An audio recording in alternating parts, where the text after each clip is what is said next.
Para formar e pôr em ação fisioterapeutas de excelência nas nossas UTIs, está entrando no ar mais um episódio do podcast UTI Informa em Ação. Eu sou Sancler Bernardes, você consegue conversar comigo lá no Instagram, no @SanclerBernardes. Olá pessoal, sejam todos muito bem-vindos para mais um episódio do nosso podcast, ainda no nosso mês de aniversário, ainda enfatizando aqui nas nossas conversas os nossos pilares. Sejam todos muito bem-vindos, vocês podem me encontrar no @movimenta_UTI e juntos vocês nos encontram no Spotify, no YouTube, na sua plataforma preferida. O importante é acompanhar e pôr em ação a nossa conversa lá dentro das nossas UTIs. E hoje a gente tem mais um episódio, então, nesse mês comemorativo. A gente está super animado com essa conversa, né? Sabe, Sancler, que eu até postei esses dias no Instagram, que às vezes a gente dá uma desanimada, né, com a profissão, com algumas coisas que a gente vê. Acho que isso é natural, né, da caminhada de qualquer profissão, né? E aí uma das coisas que me animou esses dias foi ler algumas coisas sobre o futuro das UTIs, né? Que aí eu li e falava, nossa, que bom, a gente estão falando que a gente vai chegar lá, né? E a conversa de hoje também é uma conversa que a gente pensou em trazer para cá para tentar dar assim essa visão, né, de presente e futuro, de um respiro, um ânimo aí para nossa profissão, né, dentro daquilo que às vezes a gente reclama, acha difícil, enfim. A gente vai falar um pouco hoje sobre valor em saúde, né, valor em fisioterapia, e aí, obviamente, falando disso, a gente vai conversar um pouco sobre valorização da nossa profissão. E para isso a gente trouxe uma convidada, Laura, seja muito bem-vinda ao nosso podcast. Vou abrir aqui espaço para você se apresentar, mas já desde o começo a gente quer agradecer muito a sua presença, o seu tempo aqui. Eu acompanho a Laura no Instagram, depois no final, Laura, você pode até deixar seu Instagram aqui para a gente também, no LinkedIn, e a Laura fala muito, né, sobre isso, sobre valor em saúde, valor em fisioterapia, e acho que a gente vai ter uma conversa super agradável hoje, de deixar todo mundo um pouco, talvez, vislumbrando aí o futuro, né, para nós como profissionais. Então, seja muito bem-vinda, pode ficar à vontade para se apresentar para todo mundo. Muito bem. Bom, então, em primeiro lugar, dando parabéns aí para essa dupla, que está de aniversário, né? E eu acho que é um parabéns duplo, porque é um esforço gigante começar alguma coisa dessa natureza. Mas ele é dobrado manter isso em pé. Né? Acho que isso a gente já está falando aí um pouquinho do espírito empreendedor. Começar a gente começa, agora manter em pé é difícil. Mas, gente, parabéns e muito obrigada pelo convite. Que bom que tem a rede social nos ligando, né? Certamente a gente já entrou em sincronia e logo vai estar se conhecendo pessoalmente. Então, para mim é uma honra estar com vocês. É uma honra sempre é uma honra estar com pessoas que têm essa motivação em fazer diferente, fazer melhor. Acho que motivação é uma coisa assim que se abre, é uma porta que se abre por dentro, né? Ninguém tem a chave, só a gente. Então, parabéns mesmo, é um prazer aqui, tomara que a gente tenha um papo produtivo para nós e para quem nos escuta. Bom, e vocês podem me achar no Laura Sevro no Instagram, para seguir aí o modelo dos meus anfitriões. Laura Sevro, SEVRO, né? Sem Isso. segundo. Ok. Bom, Laura, seja muito bem-vinda, é um prazer lhe receber aqui, eu espero que a gente possa conversar muito para que a gente possa ter perspectivas de como agregar mais valor ao que fazemos, ao que propomos quanto profissionais de saúde, ao que propomos quanto profissão, né? E a gente trazer para o pessoal que está nos acompanhando um pouco desse olhar de entender o que é o valor, né? Quando a gente fala de valor, o que é o valor? Então, a gente vai falar, acho que, de resultado, de qualidade, de financeiro, tem muita coisa agregada para a gente entender o que efetivamente é o valor. Então, seja muito bem-vindo, será um prazer a gente conversar aqui. Débora, você tem alguma coisa para começar? Ou... eu queria pedir para a Laura contar um pouquinho da trajetória dela. Qual que é a trajetória dela dentro da fisioterapia, dentro desse tema, né, que a gente trouxe para cá? Perfeito. Bom, então, eu sou fisioterapeuta de formação, me formei aqui no Rio Grande do Sul, estou falando aqui de Porto Alegre, quer dizer, mentira, estou falando do Rio Grande do Sul, mas não estou em Porto Alegre hoje, mas moro em Porto Alegre, onde eu me formei em 94, quando um tempo em que, se por um lado a gente tinha a questão do pleno emprego, tinha muito emprego, por outro, a gente tinha que explicar o que era ser fisioterapeuta. Então, eu me vi explicando para todos os meus tios, a minha avó, o que eu ia fazer e por que eu tinha escolhido essa coisinha estranha que se chamava fisioterapia na época. Bom, a partir disso e nesse cenário aí de pleno emprego, eu não soube o que era procurar um lugar para trabalhar. No dia que eu me formei, eu tive que optar entre assumir uma vaga no hospital ou ir no cabeleireiro para estar bem arrumada na formatura. Eu preferia assumir uma vaga no hospital. Não preciso dizer para vocês. Eu acho que foi uma boa escolha. Mas eu fiquei bem descabelada nas fotos.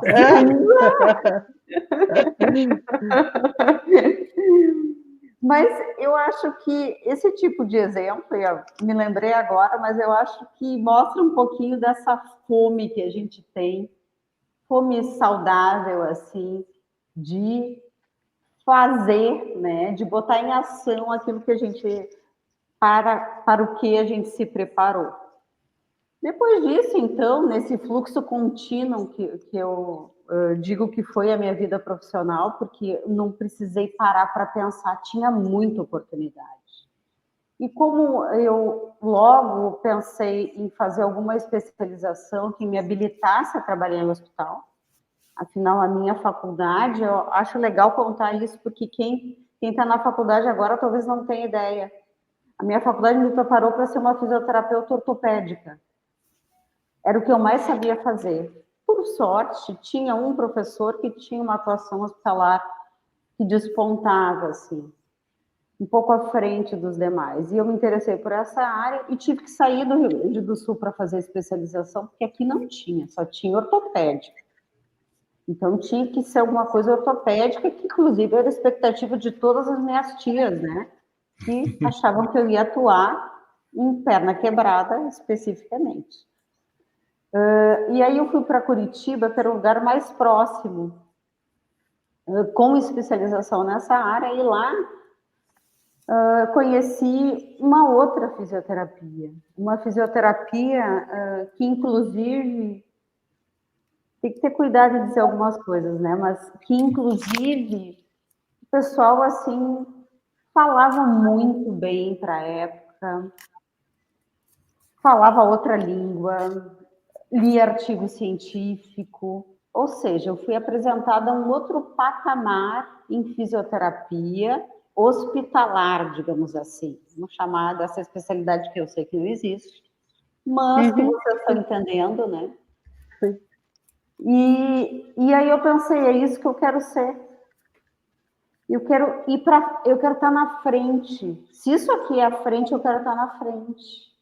Porque pode ser melhor, a gente pode ser mais valorizado, mas para isso a gente tem que se comportar diferente, né? E sabe que isso, hoje olhando para trás e agora contando para vocês que eu estou procurando resgatar a história verdadeira, eu acho que foi um guia na minha carreira. Foi o meu primeiro despertar por uma profissão profissionalizada, se me entendem. Será que foi claro? Sim. Né? E sem nenhum julgamento negativo nesse sentido, eu me refiro a nível de maturidade, né? Eu fui para um lugar onde já estava desperto essa especialidade, desperta, melhor dizendo. Então, quando eu voltei, aí eu também sofri um pouquinho do superego, né? Não, superego de grande. Porque só eu tinha aquilo, né? Eu e mais meia dúzia de pessoas.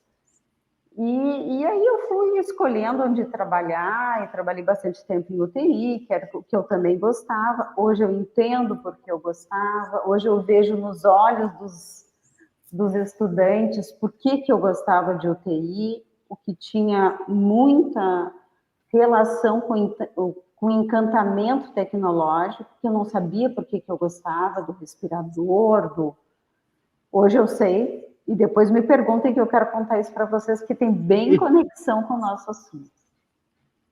Aí eu acabei fazendo, como eu queria estar à frente, eu pensei, então vou ter que estudar, né? Mas assim, era tudo muito prazeroso. Fiz mestrado, fiz doutorado, fiz MBA, fiz especialização, até que eu disse, chega. Tá bom de estudar. Estudar do ponto de vista de fazer especializações. Formal, né? Exatamente. Aí a gente já dá um salto, assim, de 94 para 2004, quando eu comecei a me envolver com a área da gestão acadêmica, com pós-graduação lato sensu, e se abriu uma outra janela no cérebro de uma técnica, essencialmente técnica, que não via as coisas como negócio, como elas têm que ser, porque a gente, quando quer prestar um serviço de qualidade, a gente precisa pensar na viabilidade dele, né? E só é viável um negócio, né? Caridade, infelizmente, não é viável. E me interrompam a qualquer tempo, viu? Porque eu engato uma primeira e... Não, fica tranquilo. E aí, gente, 2004 a gente estava, então 2010 eu fui para gestão de serviço, aí ampliei bastante a minha visão de mundo, foi em consonância com o MBA, que para mim foi, de tudo que eu fiz em termos de pós-graduação, foi o que mais ampliou a minha perspectiva. Eu entendi qual era a minha parte enquanto fisioterapeuta. Eu não tinha entendido ainda. Eu achava que a minha parte era quase tudo, que era o máximo, né? Aquela coisa juvenil. E aí eu fiquei, então, na gestão de serviço, na gestão acadêmica, até que eu tive uma questão de saúde, fiquei doente, que eu queria fazer tudo. Eu queria levar a fisioterapia para um lugar que ela não tinha ido. Eu levei, mas paguei um preço. E aí, quando eu me recuperei, eu pensei, mas será que eu não consigo trabalhar sozinha? Será que eu não conseguiria replicar tudo isso que eu faço carreira solo? Eu não tive que decidir por isso, a decisão veio de cima. Mas aí também foi natural pensar em ter uma empresa para fazer isso. Uma empresa que, na verdade, é a Laura e alguns parceiros. E é o que eu venho fazendo, né? Hoje eu estudo, não parei de estudar, mas eu me alimento de outras fontes e eu estudo não via educação formal. Eu acho que a gente pode estar estudando em qualquer lugar, em qualquer tempo. Pode estar aprendendo, né? E acho que a gente podia entrar, né, no tema aqui do podcast, até, né, pensando nessa visão que você trouxe de tempos atrás para agora, né, Laura? Eu acho que você consegue falar um pouquinho, né? Porque talvez muita gente ainda não tenha tido contato, né? A gente reclama muito, né, da nossa profissão, de várias coisas, né? Falando da gente que está no assistencial, de quem é gestor no hospital, né? Falando da nossa realidade. E aí começou-se a surgir essa conversa de valor em saúde, né? Fisioterapia, né, baseada em valor, enfim. O que é isso, né? O que isso traz para dentro da nossa profissão? Tá, bom, não é tão simples, mas eu vou tentar ser objetiva. Primeiro, fisioterapia baseada em valor, saúde baseada em valor. Na verdade, valor em saúde é um paradigma, é uma nova era, né? E começa, e a gente aqui começa a ouvir falar sobre isso tardiamente, porque isso foi pela primeira vez mencionado lá no início dos anos 2000, né? Por meio de um artigo que é bem conhecido, que é do Potter, que é um economista que olhou para a saúde e pensou, meu Deus, Mas que setor é esse aonde para um ganhar o outro tem que perder, aonde não existe relação entre o que tu entrega e o que tu recebe. O resultado é completamente desconectado. O resultado não, perdão. A remuneração é completamente desconectada do resultado. E pior, existem não só duas forças, existem várias forças que seriam de quem financia, seja privado ou público, o paciente, que é quem recebe, quem presta, e nenhuma dessas pessoas, ou dessas partes, ou dessas forças quer a mesma coisa. Mas que loucura é essa? É insustentável. E, de fato, é insustentável. Então, ele nasce de uma premência, de uma necessidade de mercado, de que a gente passe, então, a equilibrar os incentivos e atender às necessidades de todas as partes, se é que isso é possível. Então, digamos que esse paradigma, que já é velho, porque ele tem no mínimo 20 anos, né? Mas como a gente... esses dias eu estava lendo, depois até fiz um artigo e fiquei tão encantada com o cara que falou isso. A tecnologia cresce de forma exponencial. É simples, viu? Eu aumentei aí a expectativa de vocês. Não baixem as expectativas. A tecnologia cresce de forma exponencial. E a intuição, o sentimento, a razão humana, ela é linear. Né? Então, a gente leva muito tempo. E como valor em saúde é uma coisa paradigmática, filosófica, claro, quase, eu diria, é muito difícil para a gente assimilar isso. Então, passados 20 anos, a gente... então agora valor em saúde, valor em saúde. Gente, a gente não conseguiu superar a qualidade em saúde, que é lá da década de 90, dos ISOs. E a gente tem que engolir e devolver... Eu estou rindo essa analogia. Tem que absorver, digamos assim, o valor em saúde. Né? Então, eu diria que é um paradigma, mas é uma definição... né? Talvez não dê tempo da gente transformar, passar pelas eras e absorver e entender tudo que cada era propõe e o que a gente vai evoluindo do ponto de vista de saberes, né, relacionados à saúde. E a exponencialidade da tecnologia, que acelerou a aplicação de todos os paradigmas. Tá tudo mais demandante. A velocidade das mudanças e dos novos conhecimentos, ela escala por conta da tecnologia. E, do ponto de vista, é o que a tecnologia faz. Ela escala a competência humana e escala processo, agiliza, né?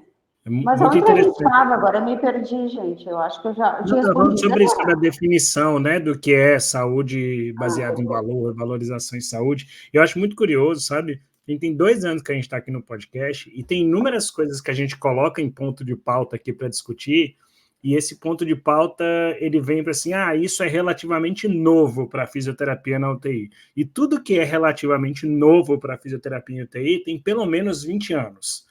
É como se as coisas, a idade de coisas para a fisioterapia é uma idade diferente do tempo que a gente comumente conhece, né? Então, parece que 10 anos para a fisioterapia é como se fosse 1, 2 anos na vida de um ser humano.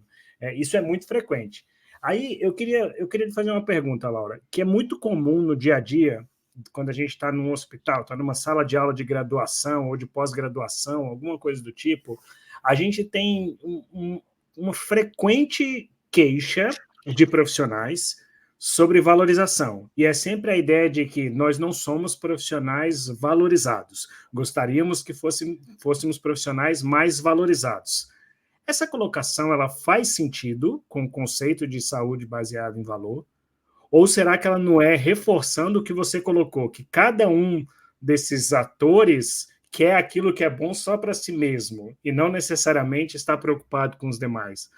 Porque uma percepção minha é de que a maioria das pessoas que reclamam da valorização, elas também não estão preocupadas em entrega de resultado com qualidade para o paciente, elas não estão preocupadas em saber efetivamente o que elas entregam, elas não estão preocupadas em economia para o sistema de saúde, não estão preocupadas com isso, elas querem no final do mês ganhar mais e que as pessoas coloquem ela num pedestal diferente. Tem a ver isso? Assim, por que essa queixa é tão frequente? Se eu fosse assim responder numa prova, né, eu ia dizer sim e não. Sim, pelo seguinte, independente de tu ser um fisioterapeuta nota 10 ou nota 1, infelizmente, ou sem nenhum julgamento de valor, eu vou tirar o meu infelizmente, o dinheiro hoje na saúde, ele está todo orientado para produto, tecnologia e alta complexidade. O que dá dinheiro em saúde? Cirurgia, suporte de vida, químio, que é tecnologia pura, remédios, terapia substitutiva, diálise, isso é que dá dinheiro. Isso está localizado na alta complexidade. O que não dá dinheiro em saúde? O que não dá dinheiro em saúde é o serviço humano. Eu ia falar, consulta médica, conversa, uma avaliação, uma anamnese. Perfeito. Então, gente, é verdade. Estamos todos desvalorizados enquanto profissionais da saúde. But nós, fisioterapeutas, ainda mais, porque nós estamos nas áreas em que não estou dizendo que a gente não use tecnologia, não é isso, mas a gente não depende necessariamente da droga, do ventilador, da máquina de diálise, dos componentes cirúrgicos, do foco da sala da cirurgia, é isso que dá grana.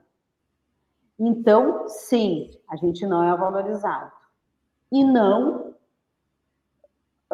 aí a gente entra numa outra questão. Aí vai depender se tu é o 10 ou se tu é o 1. Porque eu conheço muita gente que ganha muito dinheiro com fisioterapia. É extremamente respeitado e valorizado. Mas a principal questão dessas pessoas é que elas ocupam o seu lugar. Elas dizem para que vieram. Quando elas assumem um paciente no hospital, por exemplo, de alguma forma elas deixam claro para o médico que prescreveu, elas contratam aquela prescrição, né? Elas combinam. Qual é a expectativa? Não, porque se for isso, aí eu não consigo. E qual é o prognóstico clínico? Bom, então eu posso ir até aqui. Eu acho que tudo é uma questão da gente se posicionar e assumir. Eu tenho condições de retomar, de ajudar esse paciente a retomar a marcha em 60 dias. Né? Então, tu está dizendo para que tu veio e o que tu faz. E se tu, de fato, está capacitado Entregar isso no final ainda, né? Então, assim, gente, tem como não valorizar? Agora, se tu não fala nem o teu nome, se tu não alinha a expectativa, nem com o paciente, nem com quem prescreveu, se tu não diz o que tu pode entregar, e pior, não entrega, aí, meu amigo, tá tudo certo. Aí nem merece valor, né? Como é essa relação entre remuneração, valorização, até que ponto isso se mistura, atrapalha, ajuda? Eu acho que esse papo, ele traz à tona a questão da identidade profissional, que é uma dor muito comum ainda, não só na fisioterapia, mas em todas as profissões que decorreram da medicina e da enfermagem. Né? Elas são profissões relativamente novas, meio estranho dizer isso, mas mais novas do que a enfermagem e a medicina, e existe ainda uma carência de certeza de qual é o nosso domínio profissional, por mais que ele esteja teorizado, na prática, naquele ambiente do hospital, que eu acho que é o ambiente que mais bota em xeque essa necessidade de clareza de qual é a minha parte, porque se eu faço demais, eu estou invadindo. Se eu faço de menos, eu estou reduzindo a complexidade da minha especialidade. E aí eu a coloco em outro lugar. E esse limite é muito ínfimo. Então, ter a clareza de qual é a minha parte, assumi-la e pactuar isso, tanto com quem prescreveu a minha avaliação, com quem vai receber o meu serviço, é fundamental. Eu sou o fulano, a sua expectativa com relação ao seu paciente qual é? O senhor acha que ele tem perspectiva de melhora clínica? Qual é o potencial clínico dele para poder, a partir disso, desenhar o potencial funcional, né? E dizer o que pode entregar a partir disso. Eu acho que, então, identidade, clareza e posicionamento com relação ao seu trabalho.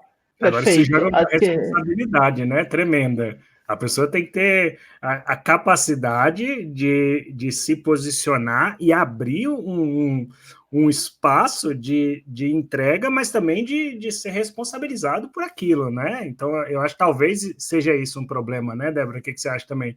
Talvez as pessoas, elas falam assim, eu não vou fazer isso, porque se eu fizer isso, eu vou ter que efetivamente saber o que eu entrego, eu vou ter que efetivamente discutir, ter previsão dos meus resultados e tal. Então, você sobe o sarrafo, né, do que a gente precisa entregar. Eu acho que é uma coisa que a gente fala muito aqui, né? Essas coisas que a Laura pontuou de forma muito específica e enfática, né? Que é você saber quem é você ali dentro, né? O que você tem para oferecer, como você vai fazer. Então, acho que é interessante, né? Laura, você queria pontuar mais alguma coisa? Ouvindo vocês, me ocorreu uma coisa que é o seguinte: observem como um profissional que abre um consultório e atende sozinho, ele faz isso de uma maneira natural. Numa equipe, existe mais um elemento. Se um tem clareza do seu domínio profissional, o outro não tem, o outro tem, o outro não tem. Vocês imaginem a variabilidade em termos de posicionamento daquela equipe. Não bastasse a identidade ou a identificação profissional de cada um, existe um outro elemento que, para a gente falar de modelo remuneratório, ele precede. É um tópico anterior de conversa, que é o modelo assistencial. Como a gente faz uma equipe de profissionais que giram em torno de um paciente, porque de manhã é um, de tarde é outro, amanhã de manhã pode ser outro, à noite é outro, madrugada é outro e pode ser outro, porque as pessoas têm uma escala. Como a gente faz essas pessoas todas fazerem o que foi pactuado num primeiro momento com o prescritor e com o receptor do serviço? Tendo um modelo assistencial maior do que a variabilidade do grupo. Então, vejam o grau de complexidade de entregar valor. Porque quando a gente fala de valor, valor é o que é benefício na minha perspectiva. Então, isso vai mudar, mas o nosso modelo assistencial, a nossa receita, e eu estou falando de contornos, eu não estou falando de uma coisa fechada, e que também não inclua o bom senso de cada um, que também é um outro elemento, né? Identidade, bom senso, modelo assistencial. A gente tem coisa, né? Tem. Então, assim, a gente tem tudo isso, a gente precisa profissionalizar os modelos assistenciais. Esse é o meu trabalho número 1, estruturação de modelo assistencial. E eu mudo de profissão, vou lá, umas semanas atrás eu estava com um grupo de dentistas numa clínica, o grande problema deles é que um faz um jeito, outro faz do outro, deles e de todo mundo. E aí tu vai para outra clínica que tem psicóloga, também tem um problema. Então, Gente, a variabilidade individual que implica na não previsibilidade do desfecho e do recurso é um problema crucial para nós. Laura, você sabe que eu acho muito interessante, né? Você está trazendo esses conceitos, né, bem estruturados aqui para gente, e eu fico pensando que a maioria das pessoas que acompanham, né, a gente não são. A gente tem uma boa parte de gestores que acompanham, né? Mas a gente tem uma parte muito grande de assistenciais, né? De beira-leito, enfim. E eu fico pensando que talvez a pessoa que escutou até aqui, ela pode estar falando, mas é, é muito do que o Sancler trouxe no começo, né? Eu quero receber mais, eu quero meu salário maior, né? Eu tenho a sensação que as pessoas linkam muito a esse único ponto, né? Mas eu gostei muito da sua fala porque eu acho que chama a nossa responsabilidade para a construção disso, né? Porque também na hora que a pessoa está dentro ali de um hospital, de uma instituição, e essa instituição propõe um modelo assistencial, propõe essa pessoa seguir, e a gente não está falando, né? A gente já discutiu isso outras vezes, de protocolos fechados, né? Mas propõe seguir alguma coisa, né? Seguir um modelo. Então, assim, olha, você precisa, né, trabalhar dessa forma, dessa, né? Ir para esse lado. A pessoa acha ruim, né? Então, eu sinto hoje na nossa profissão uma desconexão, assim, entre o que a gente quer, né? Porque a gente quer ser valorizado, né? A gente quer ganhar mais, a gente quer que as pessoas, né, entendam o que a gente faz, mas a gente não quer ser um participante ativo nisso, né? Então, a gente não quer determinar metas, não, faz do jeito que dá, né? Não precisa fechar metas, né? Eu não quero seguir, né? Tudo bem se eu faço uma coisa de manhã e o outro faz à tarde, eu não me dou bem com ele mesmo, eu não quero saber, né? E as pessoas não entendem que, na verdade, tudo isso impacta, né? Então, gostei muito da sua fala nesse sentido, né? De trazer a realidade dura e crua, né? E nua ali. Se a gente não se atentar a isso, né? Se a gente não construir, a gente não vai chegar lá. Mas aí agora eu quero te perguntar, a gente vai chegar lá?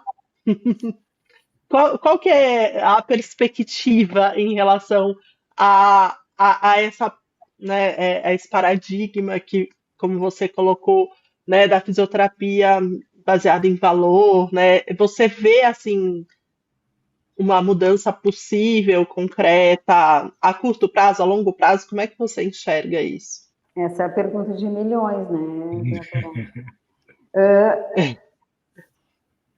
Como que eu enxergo isso? Eu acho que o paradigma do valor é o paradigma mais complexo, porque eu não sei se eu já disse aqui, mas ele engloba, ele não abandona o paradigma anterior, efetividade, qualidade, custo-efetividade, ele não abandona, ele engloba, ele abraça todos os anteriores, né? Então é como a gente está assim na 8ª série do 1º grau, que agora não é assim que fala, né? Nem sei. E a gente não ter cursado a 5ª, 6ª, né? A gente está mais ou menos assim. O valor, ele engloba todos. Mas sabe por que ele engloba todos? Porque ele coloca como centro da sua teoria o humano. Valor é o que eu considero benefício para mim. Então, ele é extremamente complexo, ele é difícil, mas eu acho que ele é inegável. Tanto da perspectiva filosófica, pela questão humana, quanto da perspectiva financeira, que é da onde ele nasce, por uma questão de recurso. O recurso ele é finito. A gente não vai poder trabalhar a vida inteira em saúde com essa desconexão entre a qualidade do que eu entrego e a remuneração. Gente, tu não compra um hambúrguer se ele não for bom. Tu compra uma vez, na segunda tu vai dizer, eu não vou pagar por essa porcaria. por que tu vai fazer isso em saúde a vida inteira? Nós, e eu fiz grande parte da minha formação na área de educação, né? Meu doutorado foi em educação e saúde. Eu fiz 2 especializações em educação. Eu gosto muito, estudo filosofia e educação. Eu acho que a educação e a saúde, acho não sou eu que estou dizendo isso, são os setores da economia mais atrasados, menos profissionalizados, que também elas são tão velhas, dizer isso é a coisa mais antiga que existe. Mas isso é assim porque são eminentemente humanos. É de humano para humano. E a gente tem essa nossa lentidão de sentir, de intuir, de mudar, de se acomodar. Então, eu acho que o humano está muito em voga.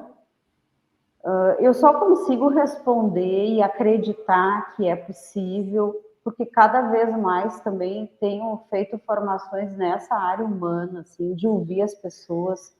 Às vezes eu vou trabalhar com um grupo e o pessoal fala assim, te prepara, são terríveis. Ai, coisa mais horrível, não dá, é tudo assim, a laranja podre. Te prepara que tu vai ver. Daí eu chego lá, não é que eu faça alguma coisa fora do normal. Eu convido e trato de criar, e aí com um pouco de estratégia, um ambiente de confiança. E convido as pessoas a falarem e me disponho a ouvir. Gente, isso muda tudo. Quem de vocês não quer ser escutado com atenção? Não pensem que eu estou desviando o assunto, viu? Mas não vou me estender, porque vocês podem estar assim, ela é louca, né? Não sei se Não, vocês mas estão... no final das contas, tudo tem a ver, né? Eu tava lendo algumas coisas sobre saúde baseada em valor, e saúde baseada em valor, quando você começa a estudar, né, a teoria, ela tem todos esses pontos que você colocou, e aí eu achei bem legal que você colocou agora, que uma coisa de um outro momento, de uma outra era, talvez, não é abandonado. Ele se mantém, e outra coisa é incorporada àquilo. Então, quando a gente fala de saúde baseada em valor, é óbvio que eu estou falando de recurso. É óbvio que eu estou falando que no mercado todo mundo precisa ser remunerado o melhor possível.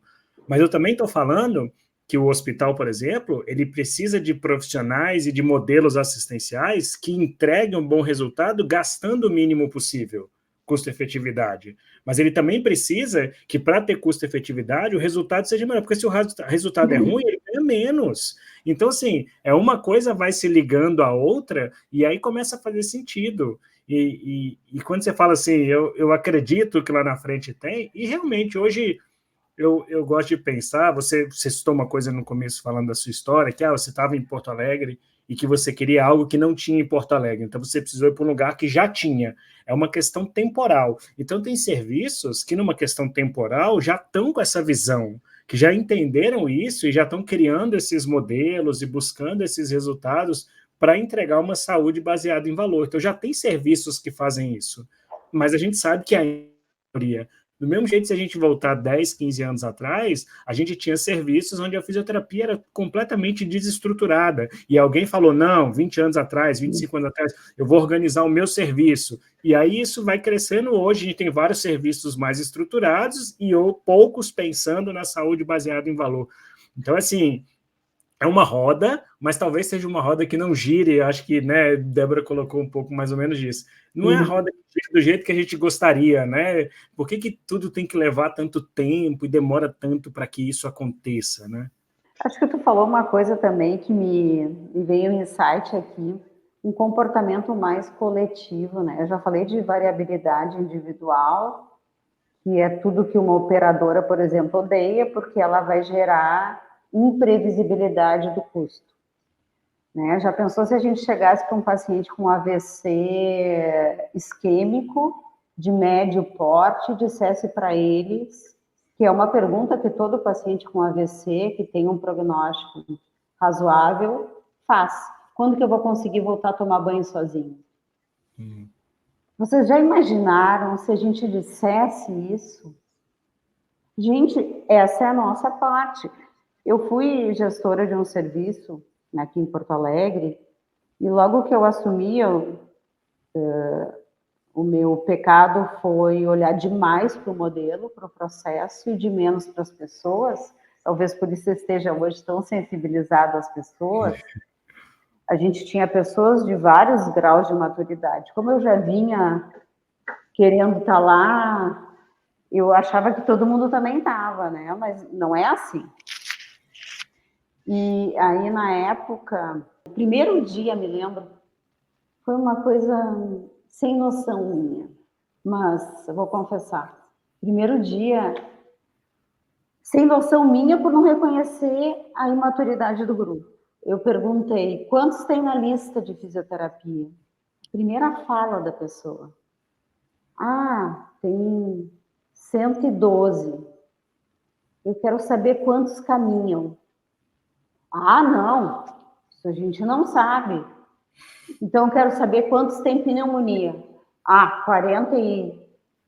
Então, vocês estão sabendo das coisas erradas. O olhar está errado, né?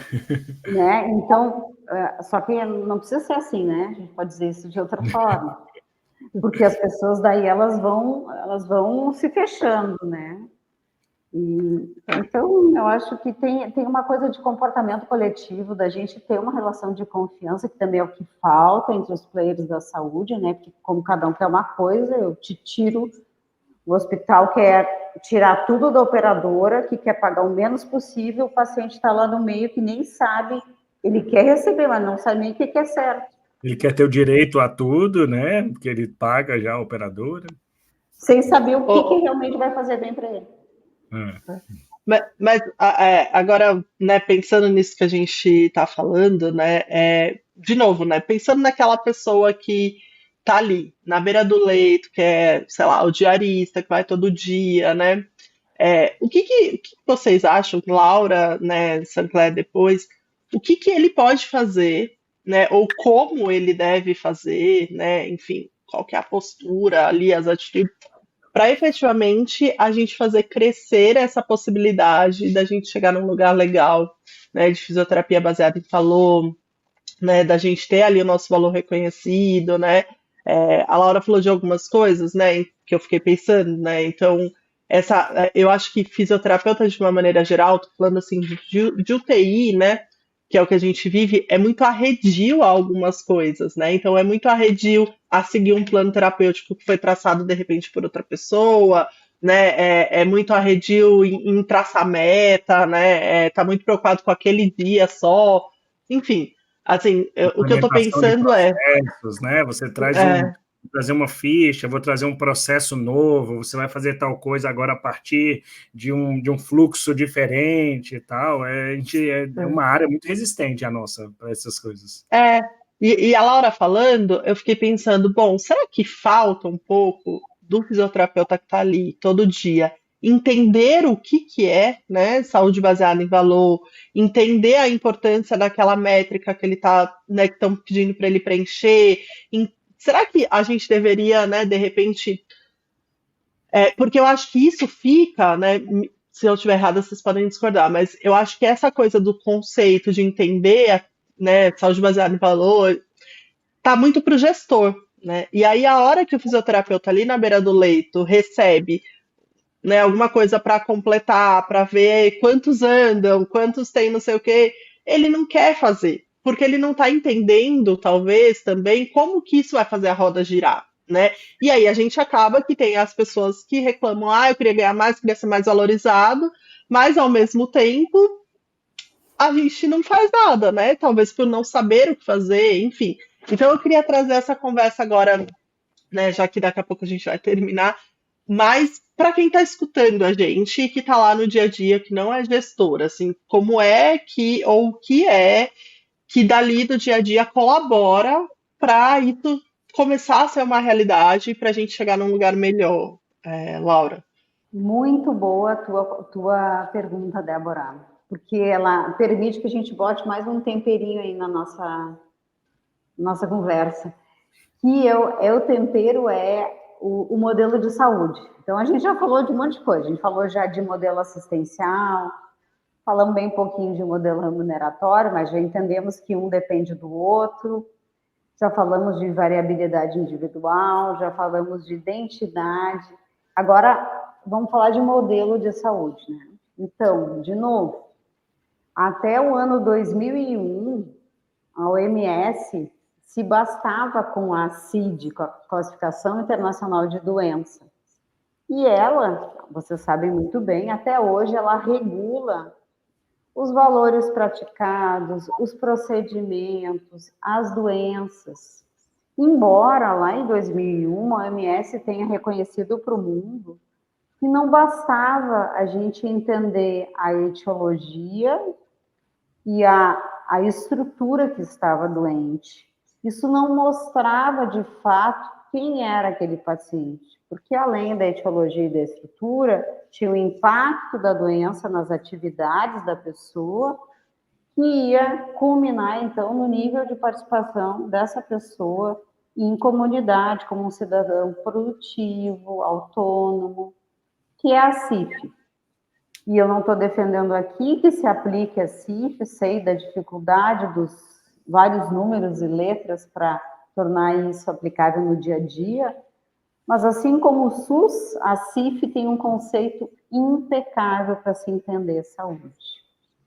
Junto com CID e CIF, com esse novo modelo biopsicossocial e não mais biomédico de saúde, vem um outro elemento, Débora, agora chegando na tua questão, que é um modelo centrado na pessoa, não mais centrado no profissional. Porque a CID trouxe de carona uma orientação para cada um dos profissionais, principalmente o médico, que era o cara capaz de corrigir a estrutura, medicar e ponto, e acabava tudo aí. Nós, como não, algumas vezes não temos a clareza do nosso domínio profissional, a gente continuou centrado na gente mesmo. Então, a gente atende, uma equipe de 50 pessoas atendem 500 pacientes no hospital e cada um que vai atender olha para si e não para o paciente. Então, a primeira coisa que tem que fazer é, de novo, reconhecer que tu é parte de um todo. Se eu, tu, e vamos dizer que tu é de manhã, eu sou de tarde, se tu era de noite. Se cada um de nós tiver um objetivo diferente com o paciente, azar é teu se tu trabalhar mal, se tu trabalhar bem, não vai dar certo igual. Eu preciso conseguir trabalhar em grupo, gente. Porque senão o nosso resultado individual vai ser ruim. Não fique se achando o máximo quando o paciente... Eu já senti isso, eu sei como é que é. Quando o paciente diz assim, por que tu me atende tão bem? E o da tarde... nem volta todo dia. Isso não é bom. Se tu pensa que é bom, para de ser feliz com migalha. Isso aí só te alimenta naquela hora. Todo o resto do tempo, teu salário vai ficar igual. Então, eu acho que é um senso de coletividade. Tudo isso, toda essa explicação para dizer isso. Mas eu acho que a raiz do problema é orientar para nós mesmos o modelo de saúde. Enquanto a saúde a gente entrega para o paciente, não é para meu umbigo. O que tu acha, Débora? Faz sentido? Completamente. E eu acho que, assim, a gente não vive isso, mas, assim, do que eu acompanho das discussões, né, de quem está tentando mudar alguma coisa, é bem por aí que a gente está tentando ir, né, gente? Vamos reorganizar, não é você que atende de manhã, é o paciente que é atendido durante o dia, como que isso vai ser, né? A gente vem fazendo grandes conversas nisso, assim, né? Então, acho que é um pouco do que o Sancler falou. Movimenta mais devagar do que a gente gostaria, mas acho que tem movimentado. Mas eu ainda acho que as pessoas elas precisam talvez tirar o foco dessa coisa de eu quero que imediatamente me paguem bem, né? Porque você falando de quando você começou não é a realidade de hoje, né? Hoje as pessoas saem de uma graduação, de uma especialização, não tem todas as portas abertas, né? Então acho que isso é um choque de realidade para a gente para a gente entender, assim, tá, e para onde a gente vai, entendeu? Porque agora, além da gente não ter muitas oportunidades, muitas delas são ruins, né? Então a gente precisa tomar uma atitude coletiva em relação a tudo isso. E aí a gente precisa entender que você ir lá e dar o seu plantão e achar, ah, tô fazendo o meu porque eu vou lá e faço, né? O hospital precisa entender que não é isso, o gestor precisa entender que não é assim, mas a gente precisa entender também que não é assim, né? Que não é, ah, eu vou lá e faço o meu e depois eu vou embora, no sentido, né, de que cada um faz o seu, né? Então acho que faz todo sentido. E as pessoas precisam querer ter conversas como a que a gente está tendo hoje, né, Sancler? Porque as pessoas não querem ter Não é essas a mais conversas, prazerosa, né? entendeu? Exato. Exatamente. Eu ia fazer uma pergunta muito parecida com a da Débora, mas eu vou voltar um pouquinho no processo de formação. Você falou muito sobre educação, como você gosta, foi gestora de educação também e tal. E a Débora perguntou para os profissionais, e é isso, a gente precisa conversar e fazer com que essas pessoas entendam que elas fazem parte desse sistema, desse modelo, e que não importa muito, não é que não importa, mas não importa muito a sua qualidade individual. É a mesma coisa que eu pegar, sei lá, o Vinícius Júnior hoje e botar para jogar no Ibis. O Ibis não vai ser campeão, né, se o Vinícius Júnior for jogar lá no Ibis. Acho que não, né? Apesar de jogar muita bola. O Mas Ibis não é o vai. pior time do mundo, é aquilo? O Ibis é O o pior Ibis time é do aquele mundo. que é considerado. Eles se orgulham muito Pra desse quem time. não acompanha para saber, né? Situa. Aí, então, assim, eu queria descer um pouquinho. Como é que a gente pode trabalhar isso um pouco na formação dos profissionais, na graduação, principalmente? Como é que a gente pode começar a trazer, e é lógico que é com conversa e tal, mas assim, qual a sua visão em relação a inserir uma profissão e saúde baseada em valor dentro da formação profissional? Eu acho que da graduação, mas também da pós, né? Porque Isso, será que a porque tem gente não gente que ainda não tinha foi que para o ter. mercado necessariamente. Não, e é a hora que, porque é a hora que eles estão ali, né, sentindo os problemas de verdade, né? Porque às vezes eu acho interessante essa conversa começar na graduação, mas às vezes você pega alguém que não sentiu ainda as dores, as dificuldades, né? Mas o pessoal que está ali na especialização, na residência, eles já estão sentindo, né? Mas Então, então, assim, será que a gente não devia chamar para conversar, né? Pode falar. talvez seja um pouco utópico o que eu estou falando, porque eu estou pensando assim, naquele que está começando, se eu consigo botar na cabeça deles antes Uhum, deles irem para isso, quando eles chegarem uhum. lá, talvez chegue assim, isso aqui não, isso aqui a gente vai estar todo mundo junto trabalhando no modelo que a gente conhece, entregando valor e vamos resolver o problema, né? Talvez eu esteja sendo um pouco utópico aqui. Tomara que a gente assista esse dia, hein? Para. Mas, gente, Isso eu acho deveria ser não uma disciplina, né? Mas um assunto a ser abordado em alguma disciplina, Talvez né? em todas as disciplinas, em todas as áreas. Né? perfeito. Eu acho assim, ó, tem um lado que tem a ver com a coisa humana, que envolve conversa. Tem um outro lado que é formação mesmo. Isso nada mais é do que administração. Reduzir variabilidade de processo, medir, ter meta, orientar para resultado, tem o estratégico, tem o tático, tem o operacional. Agora eu estou estudando administração. Eu frequento as aulas do curso da URGS, mas eu sou só aluna ouvinte. Ouvinte, né? Porque eu não faço os trabalhos nem nada, nem quero fazer. Eu vou lá só para ouvir Só absorver mesmo. o que ia falar. Eu vou lá para ouvir, para dar uns petecos, assim, porque como é outra área, tem toda uma linguagem, as pesquisas deles são completamente diferentes, os desfechos, que eles nem chamam de desfecho. Então, eu sou meio assim um ETzinho ali. Mas está me enriquecendo muito. Tudo isso que a gente está falando são teorias da administração, organização de serviços. O que tem um serviço? Tem recurso humano ou tecnológico, tem processo e tem resultado. Pode ser serviço de qualquer coisa. O problema que deixa a saúde e a educação mais complexas é que o humano é muito grande, é muito robusto. E o humano é a coisa mais difícil que tem, né, gente? Né? Então, assim, é administração, a gente precisa aprender minimamente isso, porque aí tu vai compreender. Então, tira esse fisioterapeuta que acha ruim ter meta e bota ele para trabalhar no varejo. Não vai ter meta? Então, gente, Só vai assim, ter meta. Isso aí é uma visão tão míope, tão estreita. A pessoa ainda acha que a saúde não é um setor da economia, mas quer ganhar com ela. Tá tudo errado. A gente precisa começar do começo. Olha aqui, meu amigo, vamos começar a conversão do começo. Tu fez essa profissão para quê? Ledo engano, né? Se tu fez para qualquer coisa que não seja para te sustentar, né? Ou para prosperar, vamos dizer assim, né? Prosperar, fica mais bonito. Eu acho que a gente está finalizando a conversa, né? E o que eu acho muito legal, assim, de tudo que a gente conversou, e eu queria chamar a atenção de novo, é a responsabilidade de cada um, né, Laura? Porque sabe que a gente tem a gente até brincou, assim, né, o Sinclair, outro dia, que tem alguns episódios que a gente tem certeza que eles vão bombar, sabe? Então, por exemplo, quando a gente faz um episódio aqui, mobilização e droga vasoativa. Bomba, entendeu? Porque as pessoas querem essa informação direta, crua, sabe? E tem alguns episódios que a gente sabe que são mais difíceis, sabe?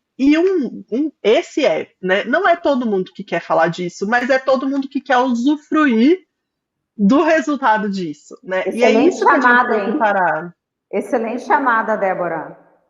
E é isso que a gente tem que parar, né? Assim, se você quer usufruir disso, você precisa entender como isso funciona. Então, assim, assim, né, terminando as minhas ideias aqui, depois eu deixo vocês terminarem antes de vocês. Para mim é um pouco disso, sabe? Se você escutou a gente até agora, é entender que a responsabilidade é sua também. Não adianta ficar culpando o gestor, não adianta ficar culpando o plano de saúde e não fazer a sua parte, né? Então você está dentro dessa cadeia e você precisa tomar essa responsabilidade para você, né? Eu falo muito isso para os alunos também, né? Eles chegam, a gente está vendo outra geração, né? Eu lembro que quando eu entrei na fisioterapia, eu sabia que era a profissão que ia me sustentar, mas eu não tinha um negócio assim, nossa, quanto que isso paga? Eu quero ganhar dinheiro, não sei o que, eu não tinha muito, né? Hoje a geração tá nessa, assim, né? Eles querem, tipo, vamos ganhar dinheiro, né? Mas e aí, né? E como que esse processo se dá, né? Eu falo, meu filho pequeno, não nasce em árvore, não, né? Então, assim, como que você vai chegar lá? Como você vai contribuir para isso? Então, acho que é a gente achar, sabe, esse caminho de todo mundo falar essa linguagem, do aluno que chega com essa, quero ganhar dinheiro, tá, então senta aqui, você sabe sobre esse tópico, então vamos, né? Sobre o residente que está lá e fala, eu quero sair daqui, mas eu não quero trabalhar aqui porque aqui ganha pouco, né? Então tá bom. Quais são os problemas daqui que fazem ganhar pouco também? Enfim, e de outros tipos de valorização também, né? Mas eu acho que a chamada, né, que eu gostaria de fazer final é tudo isso que a Laura falou, todos esses conceitos que, obviamente, né, Laura, não dá para a gente aprofundar em cada um deles numa conversa de 40 minutos, uma hora, mas que cada um que está ouvindo vá atrás de ler, né? O que isso significa? Né? Então, como que eu contribuo para isso? Eu lá na beira do leito, é você na beira do leito mesmo. Né? Então, acho que foi uma conversa muito boa e que deveria ser digerida por todo mundo que está ouvindo e passada para frente, né, Sinclair? Eu acho que talvez a gente tenha uma inversão das coisas, né? A gente, que eu digo a profissão e as pessoas, a gente pede autonomia, remuneração, valorização e etc. antes da entrega. A gente quer que a profissão venha carregada de tudo isso, né? Depois, aí, quem sabe eu posso entregar. E, na verdade, a gente sabe que é o oposto. Eu tenho que entregar muito para que depois isso tudo venha como consequência, né? A gente não pode esperar que tudo isso aconteça simplesmente pelo fato da gente existir, né? A gente precisa batalhar. A gente tem um hábito aqui, às vezes, Laura, às vezes não, sempre, né? De trazer alguma dica que seja um pouco fora do óbvio, né? Para a gente falar do assunto. E aí eu fico, durante os episódios, pensando nisso, e aí tem um documentário muito interessante chamado Cycle, que fala sobre serviços de saúde. É do Michael Moore, um diretor americano, e ele é um crítico ao modelo americano, né? E aí ele mostra o cenário de como é o serviço de saúde em alguns lugares, fazendo uma crítica ferrenha ao sistema de saúde americano, mas ele vai, por exemplo, no Canadá, ele vai na Inglaterra e mostra como é. E tem muito a ver com isso, assim, o que que se entrega, o que que cobra. Então, nos Estados Unidos se cobra muito, mas a entrega é completamente atrelada àquilo que você é capaz de pagar. Se você não é capaz de pagar, não te entregam muito também. E aí, já na Inglaterra, o modelo é um pouco diferente, ele preza pelo resultado que é entregue ao paciente. Então, tem um pouco para a gente pensar nesses modelos de saúde que a Laura colocou aqui. É uma dica interessante, eu não sei aonde tem disponível, eu lembro que na época, né, na época dos DVDs, eu assisti no DVD, chama Cycle, do Michael Moore, esse filme, tá bom? Eu sei que muita gente que está nos ouvindo não sabe nem o que é um DVD, mas vale a pena procurar aí. Aí Laura, eu agradeço muito sua participação, sua disponibilidade está aqui, é muito interessante a gente ter conversa. Eu espero que o seu trabalho continue impactando muitas pessoas nesse sentido, da gente pensar em uma saúde em valor e em uma valorização profissional muito maior. Eu agradeço a sua participação e passo a palavra para você encerrar o episódio. Gente, eu que agradeço. O papo só foi bom porque as perguntas foram muito boas também. A gente foi naturalmente, né, de maneira orgânica ali. E eu acho que a gente deu uma boa pincelada, assim, no que a gente queria falar. Até onde eu entendo, foi um prazer, foi realmente muito, muito fácil conversar com vocês. Parabéns pelo trabalho de vocês. Não desistam, persistam. Contem comigo. E aí, se me permitirem, também vou deixar uma dica. Lógico, fique à vontade. Desde 2017, primeiro, assim, muito timidamente, eu comecei a promover um evento anualmente para auxiliar a saúde a avançar o paradigma. Né? Um evento de inovação, ele se chama Lab Luthier, e ele foi construído com base em 3 pilares: inspiração, conhecimento e experiência. E ele faz jus a eles. A gente, para vocês terem uma ideia do grau de inovação, no último a gente nem teve palestra. A gente mandou as palestras antes e as pessoas foram lá para conversar com os palestrantes e a gente girou as pessoas em volta dos palestrantes e mais ou menos assim. Então, a gente tem procurado inovar na forma, com sentido, né, e com propósito, não só por inovar, e também no conteúdo, porque não se fala de nenhum conteúdo técnico, e sim de conteúdos transversais, obrigatórios para qualquer pessoa que queira ser um profissional competitivo, no sentido positivo, e se manter vivo. Então, eu já convido vocês dois e a todos que nos ouvem. Esse ano de 2024 a gente não fez, por conta da enchente, a gente não pôde fazer, estava programado, mas não deu e ainda estamos sem aeroporto, mas 2025 ele deve subir um pouco em mais % do país e a gente pretende voltar com tudo. Então, eu convido para quem queira avançar a participar do Lab. Muito bom. Ô, Laura, tem o Instagram, né? Tem a Luthier, né, que é a empresa que incorpora o Lab, consultoria, educação, Luthier Inovação em Saúde ali no Instagram. Dá para acompanhar por ali. Tá bem? Muito bom. Muito bem. Laura, muito obrigada. Foi um prazer. Acho que, como eu falei, eu acompanho. Eu conheço 2 pessoas, acho que, né, que interagem aí no Lab, que já foram, enfim. Não vou mentir que eu já olhei umas 2 vezes para participar, e aí, enfim, não dá certo. Então, para mim é um prazer ter você aqui. E reforço, assim, para as pessoas olharem teu Instagram, o Instagram do Luthier. A gente vai pôr na descrição do episódio, né? Mas é Luthier, né? Mas a gente vai deixar na descrição. A Laura está sempre movimentando essa coisa da inovação em saúde, né? Então, para quem gosta desse tema, ou para quem não. Porque eu não gosto de falar assim, para quem gosta desse tema vai atrás, porque na verdade todo mundo devia se interessar, né? E todo mundo devia estar ali, né? Quem não gosta poder acompanhar, né, o conteúdo. Porque todo mundo precisa, né, de alguma forma, não tem, né, estar ali nesse meio, senão você está desatualizado e fora, né? Então, fica aqui a sugestão.